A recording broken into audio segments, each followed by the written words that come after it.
उनका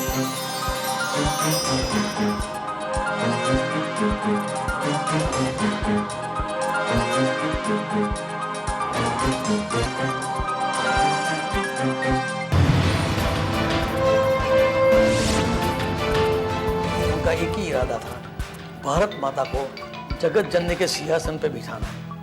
भारत माता को जगत जननी के सिंहासन पर बिठाना है। प्रचारक के तौर पर उसके पास एक स्कूटर था 656 नंबर का वेस्पा, वो स्कूटर लेके निकल जाता था। वो 656 नंबर का स्कूटर लेके पूरा अहमदाबाद डिस्ट्रिक्ट में वो घूमते रहते। उसकी जो पोटेंशियलिटी थी, उसकी जो क्षमता थी, वो क्षमता की पहचान मेरे ख्याल से आडवाणी ने सबसे पहले की, आडवाणी जी ने सबसे पहले की कि वो हमेशा ऑपरेशन क्लीनअप में मानते हैं। अगर उनके दोस्त या उनके दुश्मन पार्टी में कौन है और पार्टी के बाहर कौन है, वो सबसे पहले ऑपरेशन क्लीनअप अपनी पार्टी में करते हैं। वो कभी भी फॉरगेट एंड फॉरगिव वो उनकी डिक्शनरी में नहीं है। उनमें कोई परिवर्तन नहीं आया, बिल्कुल। वो आज भी उनका सादगी भरा जीवन है। लोगों से ज़्यादा मैं कैसे उनके काम आऊँ, वो भाव उनके अंदर आज भी है। घर से निकले 17 साल की उम्र पर उन्होंने बताया घर पर कि मैं घर छोड़ के बाहर जाना चाहता हूँ और कुछ देखने के लिए, कुछ समझने के लिए, ये मेरा ख्याल है। घर वालों ने ना बोल दिया कि मैंने ऐसा नहीं, अभी कुछ होता है, नहीं मुझे जाने दीजिए आप, लेकिन मैं ऐसे भाग के नहीं जाऊँगा, आप लोग इजाज़त देंगे तभी जाऊँगा।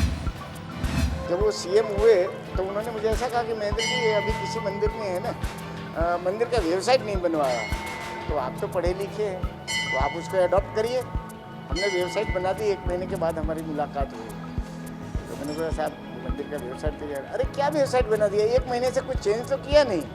मतलब इतना फास्ट, इतनी कभी भूले नहीं हो कि हमने उनको बोला है तो नहीं बनाए होंगे या पूछ ले। उन्होंने वो हमेशा देखते थे कि बन गया कि नहीं, बनने के बाद क्या क्या चेंज कर रहे हैं। आदमी किसी काम के विषय में इतनी जानकारी रखता है तो सफलता मिलना स्वाभाविक है।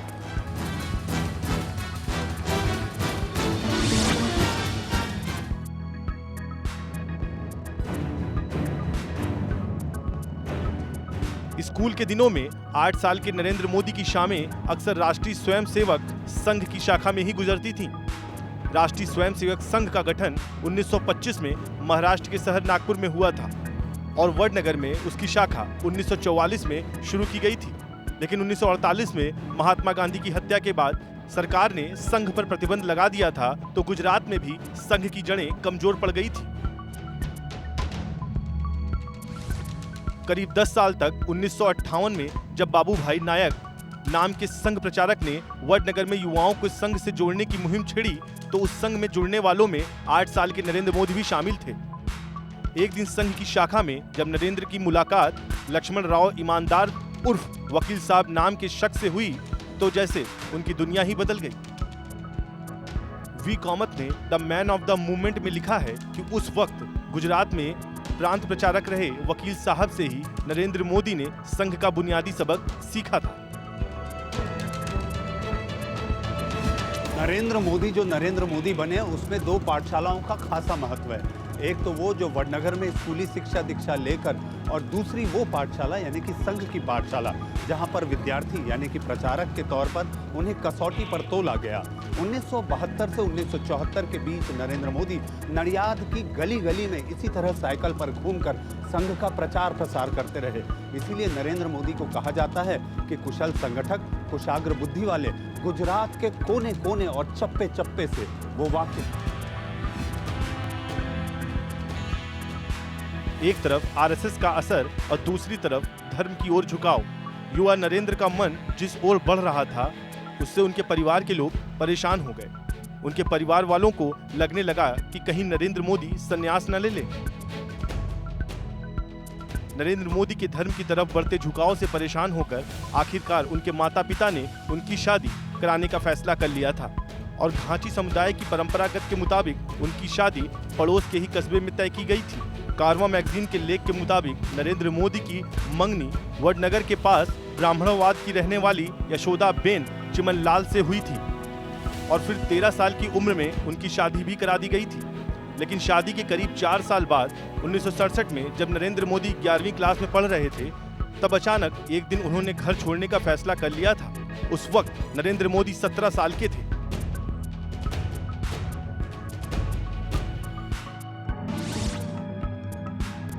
सत्रह साल की उम्र पर उन्होंने बताया घर पर कि भी मैं घर छोड़ के बाहर जाना चाहता हूँ और कुछ देखने के लिए, कुछ समझने के लिए, ये मेरा ख्याल है। घर वालों ने ना बोल दिया कि नहीं ऐसा नहीं, अभी तो छोटा है, नहीं मुझे जाने दीजिए आप, लेकिन मैं ऐसे भाग के नहीं जाऊँगा, आप लोग इजाज़त देंगे तभी जाऊँगा। तो हमारे परिवार के सभी इकट्ठे हुए, मेरे ग्रैंडफादर भी थे, ग्रैंड मदर भी थी उस टाइम पर, हमारे और चाचा फादर सब लोग, सब ने उनको समझाया कि अभी तू जाके क्या करेगा, नहीं परमात्मा मेरा काम देखेगा, मैं जाऊंगा और अच्छा काम करूंगा, आप फिक्र मत कीजिए मेरी, लेकिन आप मुझे इजाज़त दें। और इसको बाद घर में अच्छा खाना बनाया, माता जी ने तिलक करके उसको रजा दी और इसी तरह से वो घर छोड़ के गया था।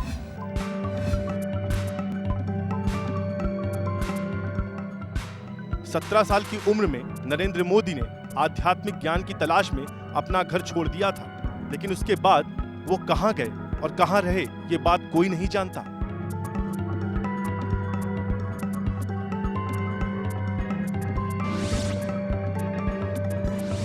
इसकी कोई जानकारी किसी को है नहीं, वो नरेंद्र भाई जानते हैं। उन्होंने जब मिले बताया, मैं हिमालय में गया, संतों को दर्शन किया, सब घुमा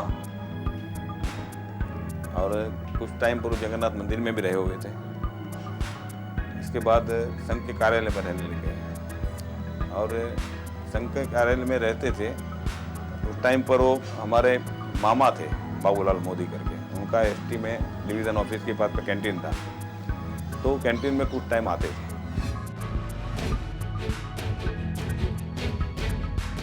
घर से निकलने के 3 साल के बाद नरेंद्र अपने घर, अपने शहर वडनगर लौट आए थे, लेकिन उनकी ये वापसी महज चंद घंटों के लिए ही थी, क्योंकि वो एक और फैसला करके लौटे थे। फैसला था वडनगर छोड़ने का, लेकिन इस बार उनकी मंजिल हिमालय के पहाड़ और जंगल नहीं थे। वरिष्ठ पत्रकार किंग शुकनाग ने अपनी किताब द नमो स्टोरी में लिखा है कि नरेंद्र मोदी को गृहस्थ जीवन का बंधक मंजूर नहीं था, लेकिन हिमालय से वापसी के बाद जब परिवार वालों ने उन पर बहू जशोदाबेन को घर लाने का दबाव डाला, तो एक बार फिर उन्होंने घर छोड़ने का फैसला कर लिया।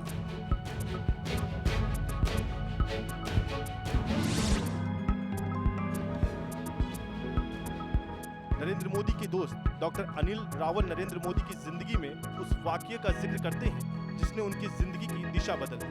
नरेंद्र मोदी ने खुद उन्हें उस वाकये की कहानी सुनाई थी। एक स्वयंसेवक के घर गया, 50 स्क्वायर फीट की जगह थी और एक बच्चा था, थोड़ा कुछ घर में खाना बचा था। मुझे एक थाली में बाजरा का रोटा और दूध दिया। उस वक्त वो बच्चा एक पलक से वो दूध को ताक रहा था और उसकी आंखों के अंदर मैंने जो भाव पड़े, ये बच्चे ने दूध नहीं देखा है, ये बच्चे ने दूध नहीं पिया कभी, तो मेरे अंदर करुणा जग गई, मैं द्रवित हो गया और मैंने बोला कि मैं तृप्त हो गया, मेरी भूख मिट गई है, खाना छोड़ दिया। वो बच्चे ने वो दूध जिस तरह से पिया, इतनी गति से और चसक चसक करके वो पी गया, तो मुझे महसूस हुआ कि उसने कभी दूध पिया नहीं है, दूध देखा नहीं। उसी दिन मेरे अंदर ये बात गड़ गई कि राष्ट्र के लिए कुछ करना पड़ेगा, अंतिम मानवीय के लिए मुझे जीना पड़ेगा।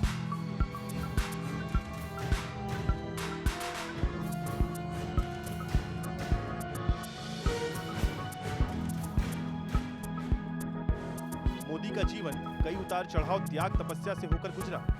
उन्होंने कई यात्राएं की, समाज के हर वर्ग के दर्द को समझा और देश बदलने की भावना लेकर वो संघ से सियासत में आए और फिर वडनगर का नरिया नरेंद्र मोदी बनकर राजनीति का तारा बन गया।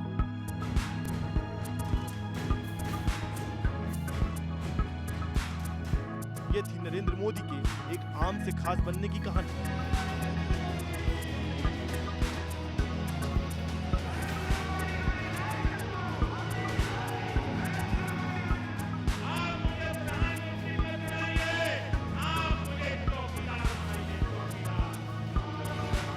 इंडिया न्यूज के लिए ब्यूरो रिपोर्ट।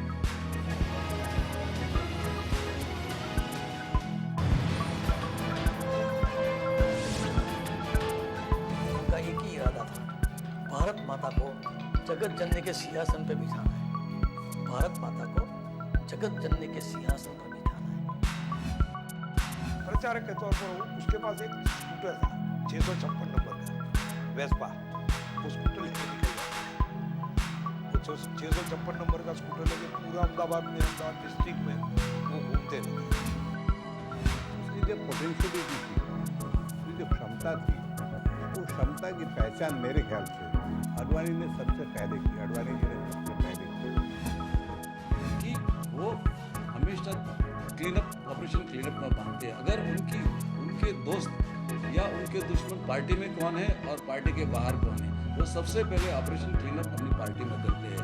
वो कभी भी फॉरगेट एंड फॉरगिव वो उनकी डिक्शनरी में नहीं है। उनमें कोई परिवर्तन नहीं है। बिल्कुल वो आज भी उनका सादगी भरा जीवन है। लोगों से ज़्यादा मैं कैसे उनके काम आऊँ, वो भाव उनके अंदर आज भी है। घर से निकले 17 साल की उम्र पर उन्होंने बताया घर पर कि मैं घर छोड़ के बाहर जाना चाहता हूँ और देखने के लिए, समझने के लिए ये मेरा ख्याल है। घर वालों ने ना बोल दिया कि मैंने ऐसा नहीं है, पता है नहीं, मुझे जाने दीजिए आप, लेकिन मैं ऐसे भाग के नहीं जाऊँगा, आप लोग इजाज़त देंगे तभी जाऊँगा। जब वो सीएम हुए तो उन्होंने मुझे ऐसा कहा कि महेंद्र जी ये अभी किसी मंदिर में है ना, मंदिर का वेबसाइट नहीं बनवाया, तो आप तो पढ़े लिखे हैं, तो आप इसको अडॉप्ट करिए। हमने वेबसाइट बना दी, 1 महीने के बाद हमारी मुलाकात हुई। तो मैंने कहा साहब मंदिर का वेबसाइट दिया। अरे क्या वेबसाइट बना दिया, 1 महीने से कुछ चेंज तो किया नहीं, मतलब इतना फास्ट किया। कभी भूले नहीं हो कि हमने उनको बोला है तो नहीं बनाए होंगे या पूछ ले। मैंने वो हमेशा देखते थे कि बन गया कि नहीं, बनने के बाद क्या क्या चेंज कर रहे हैं। आपके किसी काम के विषय में इतनी जानकारी रखता है तो सफलता मिलना स्वाभाविक है।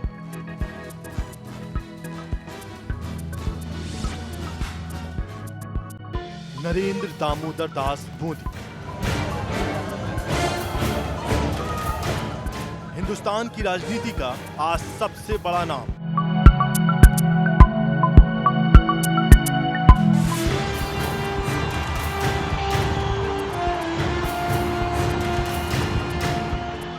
नरेंद्र दामोदर दास मोदी भारत की सियासत का वो चेहरा जिसके इर्द गिर्द ही आज राजनीति का ताना बुना जा रहा है।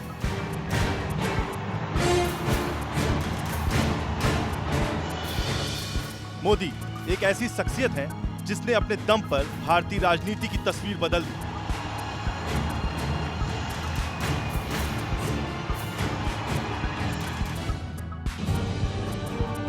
देश को आजाद हुए 3 साल हुए थे। नए भारत की नींव पड़ रही थी, नए दौर की शुरुआत थी। इन्हीं दिनों आज से गुजरात के कस्बे वडनगर में नरेंद्र मोदी का जन्म हुआ। दिन था 17 सितंबर 1950। लेकिन जो नरेंद्र मोदी हमें आज दिखाई दे रहे हैं, उनकी असली शुरुआत उनके जन्म से 8 साल बाद हुई थी, जब उन्होंने वडनगर रेलवे स्टेशन पर पहली बार पैर रखे। कहते हैं वक्त के साथ सब कुछ बदल जाता है।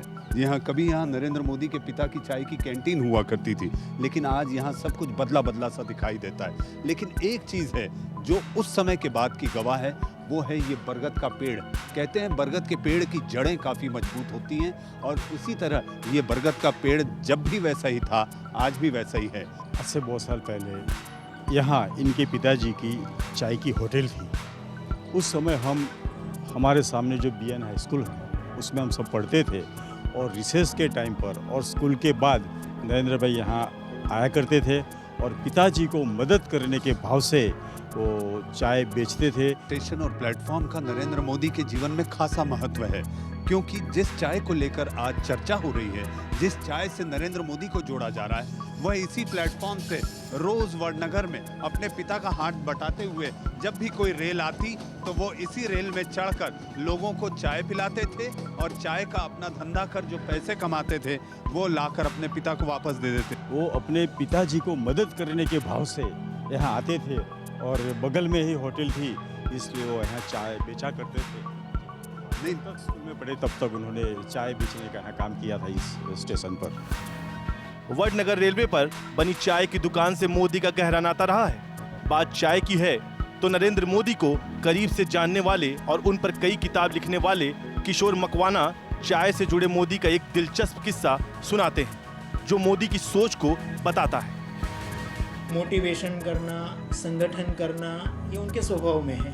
जैसे बाल्यावस्था में जो वो 15-16 वर्ष के थे, उस समय सूरत में बाढ़ आई थी, तो उस समय नरेंद्र भाई को लगा कि मुझे कुछ योगदान करना चाहिए सेवा कार्यों में। तो उस समय वडनगर में मेला लगता था जन्माष्टमी का, तो उनके पिताजी ने 1 रुपया उनको दिया मेले में खर्च करने के लिए। तो उनको लगा कि 1 रुपया जो है वो मैं सेवा कार्य के लिए भेजूँ, वो जो बाढ़ पीड़ित लोग हैं उनके लिए। मगर उनको लगा कि ये 1 रुपया मैं क्या भेजूँगा, तो उन्होंने अपने जो स्कूल में पढ़ने वाले जो मित्र थे उनको इकट्ठा किया और उनको कहा कि हम ये जो 1 रुपया है सबसे उन्होंने लिया और उन्होंने चाय, दूध, चीनी सब लाए और अपने घर से बर्तन लाए और मेले में उन्होंने चाय की एक छोटी सी दुकान लगाई, इतनी छोटी सी उम्र में, और पूरा दिन उन्होंने मेले में चाय बेची और शाम को जितना भी पैसा इकट्ठा हुआ वो सब उन्होंने वो जो बाढ़ पीड़ित लोग थे उनके लिए वहाँ भेज दी। वडनगर की तंग गलियों में बना ये मकान आज बेहतर हाल में है, लेकिन करीब 63 साल पहले जब नरेंद्र मोदी का जन्म इस मकान में हुआ था तब इसकी न तस्वीर ऐसी थी और न ही तकदीर। 12 फीट चौड़े और 40 फीट लंबे ईंट और मिट्टी के बने इस घर में नरेंद्र मोदी के 5 भाई बहनों के बड़े परिवार के बीच अपना बचपन गुजारा था। नरेंद्र मोदी का पुश्तैनी घर रेल की 3 जुड़ी हुई बोगियों की तरह बना था। उनका पहला कमरा बेडरूम और बैठक के तौर पर इस्तेमाल होता था और आगे का कमरा रसोई था और सबसे आखिरी कमरा स्टोर रूम था जिसमें जलाऊ लकड़ियां और गोबर के कंडे भरे रहते थे। बचपन से लेकर नरेंद्र भाई जब प्रचारक हुए तब तक उनका बचपन यहाँ हुआ, उनकी किशोरावस्था यहाँ हुई, उनकी जुवानी यहाँ हुई। मगर जो बदलाव जो हुआ है वो ये है कि जिस घर में वो बचपन से लेकर बड़े हुए वो घर ये है। कौन सा? ये वाला? ये वाला ये घर है जहाँ वो सब बचपन से लेकर जब बाहर निकले प्रचारक के लिए तब तक यही घर में बड़े हुए और यही घर में रहे थे। वडनगर में पानी की बहुत दिक्कत थी। पूरे गांव के लिए कुएं थे, कुएं से पानी सबको लाना पड़ता था। वाटर वर्क था नहीं, पानी की कोई सुविधा नहीं थी। वहाँ पर सैनिटरी व्यवस्था, लेट्रिन भी नहीं थे, सबको गांव की बाहर जाना पड़ता था। खाना पकाने के लिए गैस की भी कोई सुविधा नहीं थी, तो चूल्हे पर और लकड़ी जला के उस पर रसोई पकाई जाती थी। ये हालात पूरे वडनगर में थे। कोई लोग कोलसा जलाते थे, बाकी लकड़ी जलाते थे। अभाव में जिंदगी बसर करने वाले नरेंद्र मोदी के हौसले हमेशा से ऊंचे रहे। दिल में दूसरों की सेवा करने का भाव उनके दिल में हमेशा से रहा। नरेंद्र मोदी जब मिडिल स्कूल में पढ़ाई कर रहे थे उन दिनों भी वो एक ऐसे जिद्दी स्टूडेंट के तौर पर पहचाने जाते थे जो हर हाल में टीचरों और दोस्तों से अपनी बात मनवा लेता था। लेकिन बात ऐसे ना, जो मानता था वो करता था।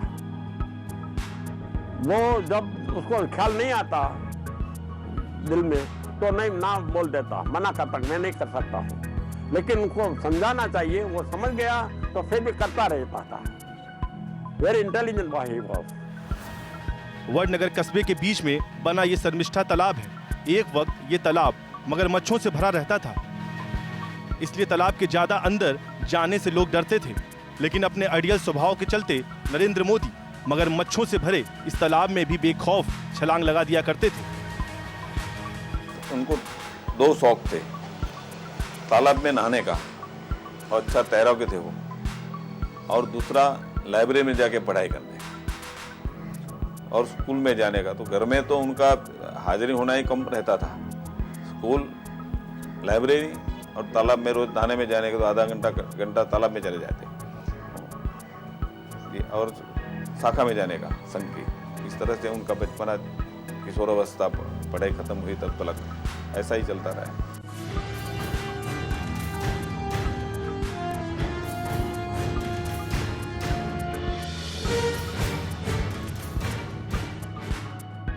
प्राइमरी स्कूल की पढ़ाई के बाद जब युवा नरेंद्र ने कस्बे के ही भगवताचार्य नारायणाचार्य हाई स्कूल में दाखिला लिया तो इस स्कूल में उनके ख्वाबों को नए पंख मिले। ये वही क्लासरूम जहां नरेंद्र मोदी पढ़ते थे और दूसरी जो पाठशाला है जिसको लेकर सब जानते हैं जो नरेंद्र मोदी के जीवन में खासा महत्व रखती है वो है संघ की पाठशाला। लेकिन उनकी अपनी स्कूली शिक्षा यहाँ पर इसी क्लासरूम में हुई। महेंद्र भाई कैसे थे पढ़ने में, वो क्या किस तरह पढ़ते थे और पढ़ने के साथ साथ उनकी एकाग्रता? धोरण 8 से लेकर 11वीं तक नरेंद्र भाई ने इसी स्कूल में अभ्यास किया था और पढ़ने में भी वो बहुत तेज थे।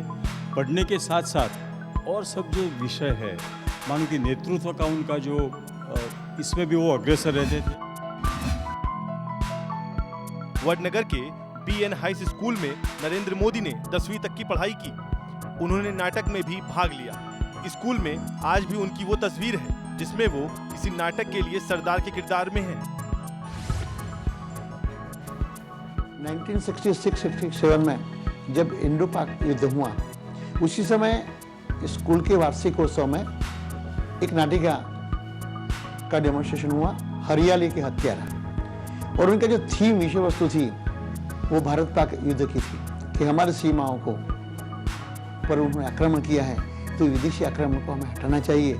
और उसी समय उनका जो रोल था वो एक सैनिक का था और खुमारी से उनको पराजय, पाकिस्तान को पराजय करने के लिए कुछ इवेंट्स आते थे और वो उनमें जो रोल था उसकी अदा थी, यानी सैनिक की अदा से जो उनका एक्टिंग था वो भी अच्छा था। और उस समय भी मगज में ही था कि विदेशी आक्रमण से देश की रक्षा हमेशा करूंगा, चाहे अन्याय हो उससे भी मैं उनकी रक्षा करूंगा। इस तरह के जो विचार, कॉन्सेप्ट बाल्यावस्था से छात्रावस्था ही उनके मन में थे। नरेंद्र मोदी की जिंदगी से जुड़ा एक दिलचस्प वाकया उनके भाई सोमा भाई बताते हैं।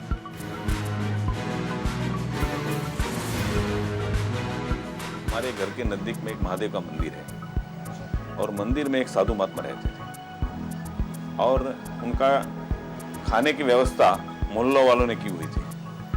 तो हर रोज एक मोहल्ले एक घर से उनके लिए सामान जाता था जो उनके खाने पीने में काम में आता था। लेकिन वो साधु महाराज अक्सर मेरे घर पर आते थे। पूनम हो, ग्यारस हो या कोई अच्छा दिन हो त्योहार का, तो साधु महात्मा मेरे घर पर आते। मेरी माताजी ने कह दिया था उनको कि भाई मेरे आपको देने के लिए आने के लिए वक्त नहीं होगा, कोई घर पर होगा न होगा तो आप मेरे घर पर पूनम के दिन, ग्यारस के दिन या कोई त्योहार हो तो मेरे घर से ही खाना ले जाना, और अगर किसी से नहीं आया तो भी आप मेरे घर पर चले आना। इस तरह से मेरे घर से वो महात्मा का आना जाना रहता था। वो महात्मा जी ने एक दफ़े मेरी माँ से कहा कि आपके लड़के का कोई जन्माक्षर है तो मुझे बताइए। तो माता जी ने ढूंढा तो 2 कुंडली मिली उनको, एक मेरी थी, एक नरेंद्र की थी। ये उन्होंने दिया। ये कुंडली देख के उन्होंने बताया, नरेंद्र के लिए बताया कि ये लड़का बड़े होने पर या तो चक्रवर्ती राजा के स्थान पर पहुंचेगा या तो वो सन्यासी हो जाएगा तो शंकराचार्य की पद प्राप्त करेगा, ऐसी उसकी सिद्धि होगी। ऐसा उन्होंने उस टाइम पर बताया।